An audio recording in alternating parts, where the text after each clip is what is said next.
ఏదైనా మనకి అలవాటుగా ఎప్పుడు మారుతుంది అనే విషయాన్ని ఒక్కసారి ఆలోచిస్తే, ఇప్పుడు టీ కాఫీలు ఒకటిసారి లేదా 2 సార్లు అట్లా త్రాగినప్పుడు అది అలవాటుగా మారదు. ఆ టీ కానీ కాఫీ కానీ కంటిన్యూస్గా ఒక 21 రోజులు త్రాగామనుకోండి, 21 రోజులకి అది హ్యాబిట్గా మారుతుంది. ఇంకా కంటిన్యూ చేస్తే అది వ్యసనంగా మారుతుంది.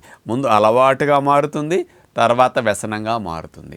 ఈ 21 రోజులు మనం ఒక సమయానికి అలవాటు చేసామనుకోండి, మరి మెదడులో అట్లాంటి వాటన్నిటిని సేవ్ చేసుకుని రిమైండర్స్ డెవలప్ అయిపోతాయి. అప్పుడు మీకు ఏమవుతుంది, ఆ సమయం అయ్యేసరికి టీ టైం అయింది, కాఫీ టైం అయిందని రిమైండర్ స్టార్ట్ అవుతుంది 21 రోజులకి హ్యాబిట్గా మారటం ద్వారా. అదే కొన్ని సంవత్సరాలు గడిచేసరికి వ్యసనం అయిపోతుంది కదా. ఆ సమయానికి ఇంకా ముందు నుంచి ఇక మీలో ఆరాటం మొదలవుతుంది.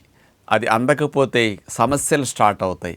మీ మానసిక శారీరక స్థితి పనిచేయనట్టు అయిపోతుంది. కాబట్టి ఏదైనా అలవాటుగా మారటం 21 రోజులు, అక్కడి నుంచి వ్యసనంగా మారటానికి ఇంకెక్కువ నెలలు.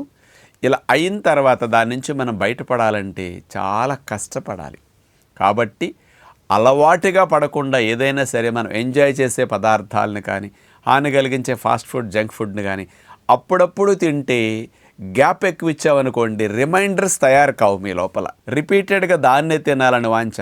నూడిల్స్ వారంలో 4-5 రోజులు తింటూ ప్రతి వీక్ అట్లా కంటిన్యూ చేస్తే కొన్ని వారాలు అయ్యేసరికి నూడిల్స్ వ్యసనం అయిపోతుంది మీకు ఇక మళ్ళీ. అట్లాగే సిగరెట్, ఆల్కహాల్, మరి గుట్కా, ఇలాంటి అన్ని గంజాయి కానీ ఇవన్నీ వ్యసనాల్లాగా అలవాటు అవ్వటానికి, కూల్ డ్రింక్స్ కానీ ఇవన్నీ స్వీట్లు కానీ 21 రోజులు భోజనమేక స్వీట్ తినండి. స్వీట్ తినకపోతే మీరు భోజనమేక అసలు ఉండలేరు. ఇక అదొక అలవాటుగా మారిపోతుంది.